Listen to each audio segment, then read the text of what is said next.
Salam sejahtera, anda bersama saya Rizal Zulkapli dan ini Niaga AWANI. Kita mulakan dengan perkembangan dalam negara. Malayan Flour Mills Berhad dijangka meningkatkan pengeluaran produk halal daging ayam dengan kerjasama bersama syarikat di Amerika Tyson Foods. Pada Februari lepas, MFM lapor syarikat Fortune 500 Tyson Foods akan beli 49% pegangan dalam segmen pengeluaran ayam halal. Transaksi ini masih perlu dipersetujui oleh pemegang saham. Saksikan rakaman temu bual saya melihat kepada kerjasama ini dan hala tuju MFM serta industri daging ayam di Malaysia bersama Pengarah Urusan Malayan Flour Mills Berhad, Teh Wee Chye. Mr. Teh, thank you for joining us. Mr. Teh, first of all, Tyson Foods Incorporated and Malayan Flour Mills Berhad in February announced a partnership. According to a news report, this exercise will add more supply flexibility for both companies. Has the transaction been approved by the shareholders of MFM? What is the next step? The EGM is expected to take place in May. Preparations are coming along the line. We don't expect any hitches. And tell us about this partnership and why is it significant for the poultry industry in Malaysia and for MFM? In the first place, the poultry industry in Malaysia is already a 10 billion ringgit industry yearly, all right? And it's only second to palm oil, And since its inception, the poultry industry has performed well. And the per capita consumption in Malaysia is 52 kg per person per year, which is among one of the highest in the world, all right? However, the poultry industry has reached saturation. Prior to the COVID-19, the self-sufficiency level was around 105%. Hence, for the poultry industry to grow, it has to leverage on export and new technology. Otherwise, we are very much dependent on the local market. And we believe that with Tyson's participation, it will enable us to reach that goal. But who will benefit from this partnership? Will it be MFM? Will it be Tyson Foods? Will it be both?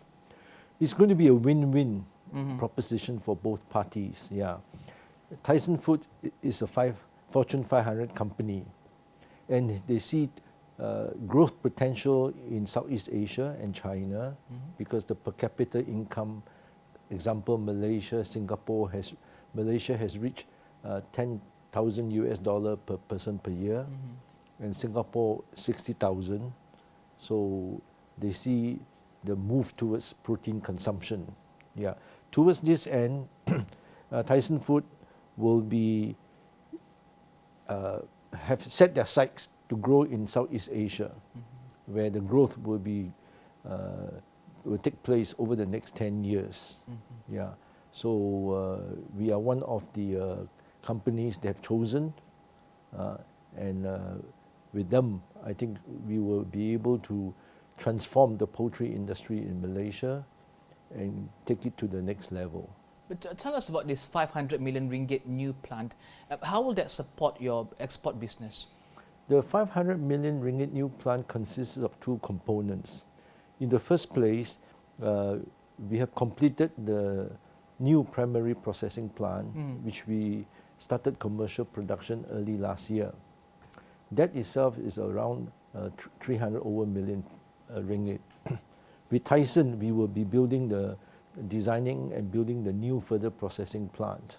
All right, combined together, it will be about a 500 million capex.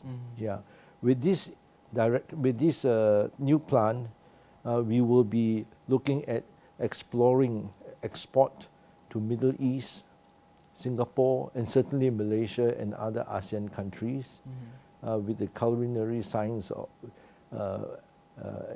experience we have in Malaysia and the Malaysia halal gold standard. We see tremendous potential in growing the poultry industry further, and this will also increase the self-sufficiency level, which the government would like to see increasing. What do you plan to produce at this plant? Oh, we are talking about further process and ready meals. So you add value to Yes. the existing products or products that you have, right? Some will be new products. Tyson is also exploring taking their technology from US to bring into Malaysia, and they are also looking at making Malaysia the base to produce for Middle East, because we are recognized by the Middle Eastern country due to our JICIM halal gold standards.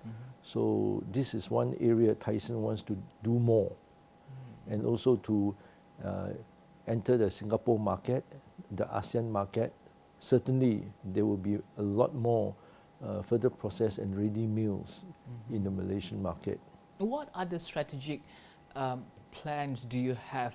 Have you discussed with Tyson Foods moving forward that you can share with us? You mentioned more ready meal products, more new products coming to the market. What other things that you can share with us strategically that you've discussed with Tyson Foods for the regional market? Tyson currently, while we are finalizing the EGM to get shareholders' approval, Tyson is also preparing with their global team to see what are the products they're already exporting to Middle East, but they believe with this joint venture they can do more, especially it's all about halal, and Malaysia feature prominently in the halal market. So we are discussing now and looking at potential new products for Middle East as well as existing products. Tyson also have their global brands like Jimmy Dean, Hillshire, high premium sausages, koftas, all these Middle Eastern food, and they are also very much dependent on chicken. So these will all augur well. And you said that Malaysia is one of the key poultry markets in Southeast Asia. You mentioned earlier that our per capita consumption is surprisingly 52 kg per person per year. But perhaps you can share with us, how will this collaboration benefit consumers and businesses depending on your output? We believe this joint venture will be a game changer and transform the poultry industry in Malaysia. And Tyson Food has a vision for the poultry industry in Malaysia, and we very much like to set the pace and standards for the rest of the industrial players to follow.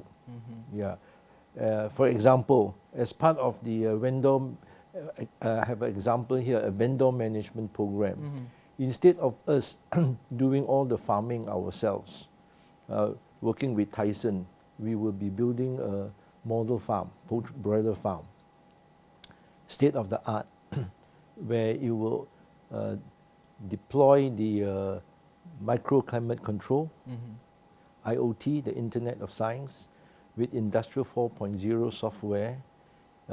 Example, the farmhouses will be tweaked to ensure that the temperature relative humidity reaches the thermoneutral temperature of the chicken. As the chicken becomes comfortable, they will consume and grow to the genetic potential.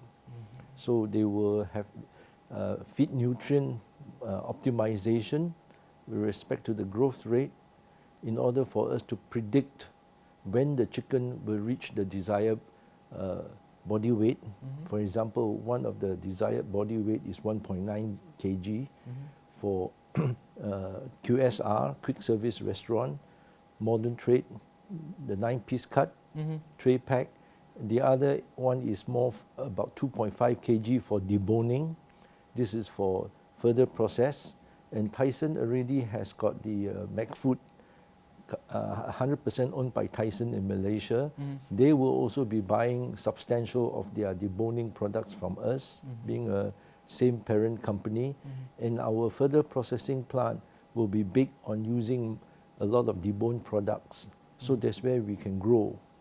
And with this, we will train farmers, and with the contract farming system we have, we will also help the farmer besides training, to get bank loans, and to ensure that with the technology, they will be able to improve the production efficiency, and as a result, they will earn a decent return, and we will also manage the payment of the principal and interest to the bank.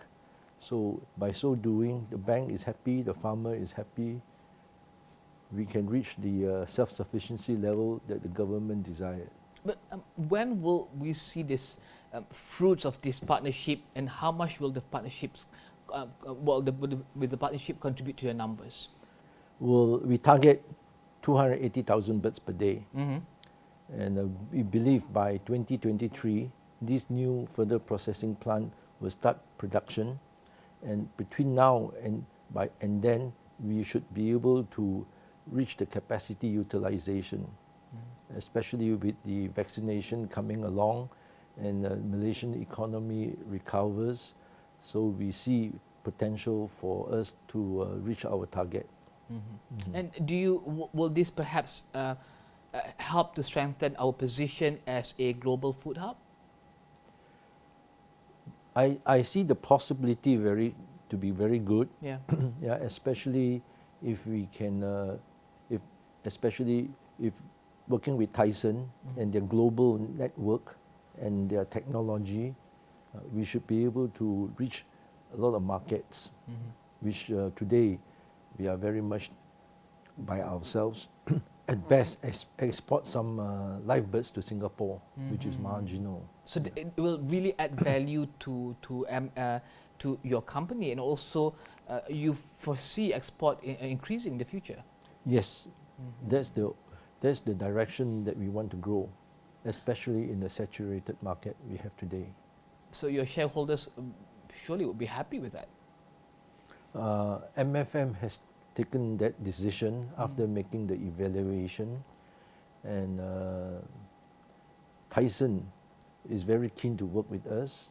And being a homegrown company, we are very fortunate for a Fortune 500 company like Tyson to identify us as their joint venture partner. This is the next stage, the next phase for Yes. MFM, right? Our vision, the vision of MFM is to be a leading food manufacturing enterprise in the region. So with that vision and with Tyson, I think we will be closer to our vision. Let's talk about the rising price of food. That's something that we talk about every year as a nation, especially during as we get closer to the festive season or during festive season itself. We talk about food security, especially our experience with the supply chain disruption during the pandemic last year. How do we ensure that moving forward, Malaysia, as a fertile tropical nation, can become a net food exporter? What does it take for us to become a net food exporter?